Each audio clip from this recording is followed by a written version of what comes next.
চীনের যে পরিকল্পনা এটা আমরা পত্রপত্রিকা মারফত জানতে পেরেছি এবং এটা হচ্ছে বিশ্বের সর্ববৃহৎ জলবিদ্যুৎ প্রকল্প। সে ব্যাপারে আমরা আনুষ্ঠানিকভাবেই চীনকে জানিয়েছি তার প্রকল্প সম্পর্কে আমরা তথ্য চাই।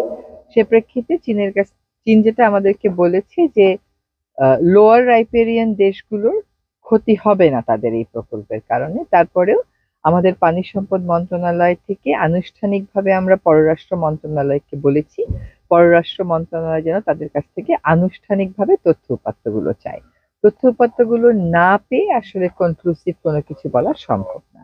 আর ভারতের যেখানে বাঁধের কথা বলছেন ওখানে কিন্তু এখন অভ্যন্তরীণ প্রচুর বিরোধিতা রয়েছে। দুটো ক্ষেত্রেই আমরা কনসার্নড এই জন্য যে আমরা তো লোয়ার রাইপেরিয়ান দেশ। আমাদের যদি পানির প্রবাহ একদিকে তিস্তায় কমে গেছে, অন্যদিকে পদ্মায় কমে গেছে, এখন যদি ব্রহ্মপুত্রেও কমে যায়, আমরা নদীমাতৃক বাংলাদেশের যে ক্যারেক্টারিস্টিক্স ওটা নিয়েই একটা বড় ধরনের কম্প্রোমাইজে পড়বো। কাজে উভয় দেশের কাছ থেকে আমরা তথ্য একটা চাওয়ার প্রক্রিয়া শুরু হয়ে গেছে, আরেকটা তথ্য চাইবো এবং আমাদের স্বার্থকে অক্ষুণ্ণ রেখে যেন তারা কাজ করেন সেটা নিশ্চিত করার চেষ্টা করব। এখানে যেটা একটা নতুন মোড় সেটা হচ্ছে যে সবসময় বাংলাদেশ বলে ভারতকে যে আমার স্বার্থ অক্ষুণ্ণ রাখতে হবে। এবার ভারত কিন্তু চীনকে সে কথা বলতে বাধ্য হচ্ছে, কারণ ভারত ব্রহ্মপুত্রের ক্ষেত্রে লোয়ার রাইপেরিয়ান। 250-টিরও বেশি ডিজাইন অপশন নিয়ে ওয়ালটন স্মার্ট ফ্রিজ, বোঝে আপনার প্রয়োজন। যখন নদীর কথা বলি, নদী গবেষণা ইনস্টিটিউটের কথা কেউ বলি না। আমরা নদীর কথা বললে পানি সম্পদ মন্ত্রণালয়ের কথা বলি, নদী রক্ষা কমিশনের কথা বলি, কিন্তু এখানে যে এত আধুনিক সুযোগ সুবিধা সম্পন্ন একটা গবেষণা ইনস্টিটিউট আছে এটার কথা কিন্তু সাংবাদিকেরাও তেমন আপনারা বলেন না যখন নদীর কথা বলেন। অথচ তার যে কার্যপরিধি সেখানে যদি তাকে ঠিক মতন বরাদ্দ দেয়া হয় এবং সেই বরাদ্দ সে ইউটিলাইজ করে, অনেক ভালো ভালো কাজ কিন্তু আমরা নিজেদের সক্ষমতা দিয়েই করে ফেলতে পারি। আজকে কয়েকটা নির্দেশনা, একটা হচ্ছে যেমন ধরেন একটা গবেষণা প্রতিষ্ঠান, তার গবেষণার জন্য টাকা হচ্ছে 84 লাখ। তো সে কি গবেষণা করবে? নদীর সংখ্যা যদি আমার হয় 1176, বা ধরেন যাচাই বাছাই করে 1100-র মধ্যেই হয়তো বা আসলো, তো 84 লাখ তো পার নদীতেই 1 লাখ করে পয়েন্ট, তো সে গবেষণাটা করবে কোথা থেকে? আর গবেষণার মতন গুরুত্বপূর্ণ একটা কাজকে এত অবমূল্যায়ন করার কোনো সুযোগ নেই। কাজে আমরা চেষ্টা করব আগামী বাজেটে গবেষণার জন্য যেন পর্যাপ্ত না হলেও অন্তত বড় বড় ক্ষেত্রে সে গবেষণা করতে পারে এমন কিছু টাকা নিয়ে আসতে। এই সংস্থার ভিজিবিলিটি, তার দৃশ্যমানতাটা বাড়াতে হবে।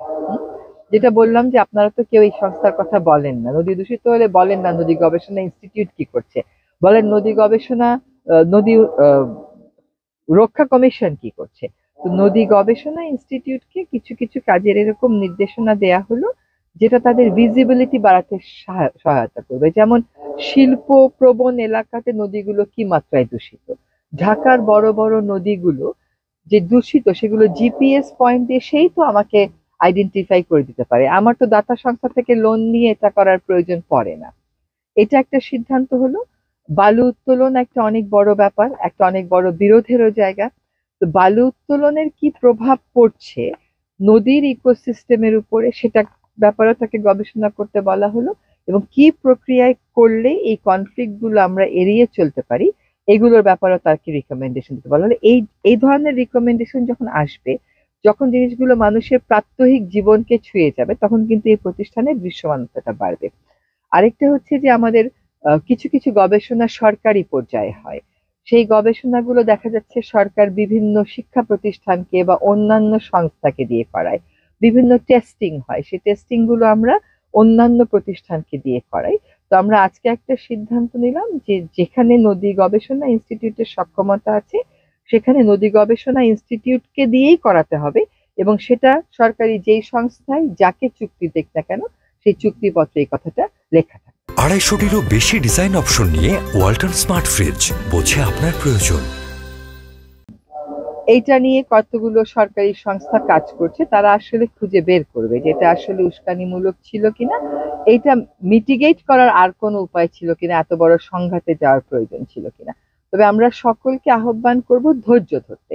এখন যখন দেশ গড়ার সময়, তখন যদি আমরা দেশ না গড়ে এরকম সহিংসতা সংঘর্ষে জড়িয়ে পড়ি সেটা কারোর জন্যই সুখ হবে না। বিশেষ করে আমরা কিন্তু আমাদের শিক্ষার্থী সমাজের উপর একটা অনেক বড় ভরসা রাখি। দেশে যে ফ্যাসিজম চলে গেল, গণতন্ত্রের পথে যাত্রার একটা সুযোগ তৈরি হলো, এই জন্য শিক্ষার্থীদেরকে আমরা সবসময় অভিবাদন জানাই। তারা যেন এই জিনিসটাই সবসময় তাদের মনোজগতে রাখেন যে গণতন্ত্রে যাওয়ার পথটা এমনিতেই আমাদের জন্য খুব কঠিন। তারপরে আমরা যখন যাত্রাটা শুরু করলাম, কোনো অসহিষ্ণু আচরণ ব্রেনের জন্য যেন সেটা বাধাগ্রস্ত না হয়। আর একটা হচ্ছে সকলকেই ধৈর্য ধরতে হবে, কারণ সকল বিবাদের, সকল বিরোধেরই শান্তিপূর্ণ সমাধানের পথ তো রয়েছে।